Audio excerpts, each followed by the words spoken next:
তো স্টুডেন্টস, তোমরা তো সবাই জানো কালকে আমরা 17 বার সিলেবাস কমপ্লিট করে ফেলেছি এবং কালকে আমাদের স্কুলে মুখ্যমন্ত্রী এসেছিল। তিনি আমাদের স্কুলের প্রত্যেকটি স্টুডেন্টকে 10,000 টাকা করে দিয়েছিলেন। তার সাথে সাথে একটি করে স্কুলের ব্যাগ, 5টা করে বই, 5টা করে খাতা, 5টা করে পেন আর একটি করে মটন বিরিয়ানির প্যাকেট দিয়েছিলেন। তাই কাল যারা যারা স্কুলে আসেনি তারা তো এগুলো মিস করে গেল।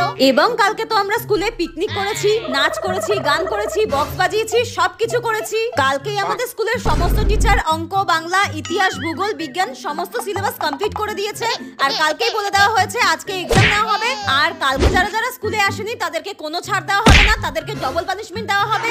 যাই হোক, আমাদের স্কুলের হেড স্যার দ্বিতীয়বার বিয়ে করার উপলক্ষে আমাদের সবাইকে মিষ্টির প্যাকেট দিয়েছিলেন। সেটা আমাদের ভুলে গেলে একদমই হবে না, কারণ এটা আমাদের সঙ্গে বছরে একবারই ঘটে। তাই হেড স্যারের তৃতীয়বার বিয়ের জন্য আমাদের অপেক্ষা করতে হবে এবং মনে মনে কামনা করতে হবে আসছে বছর আবার হবে।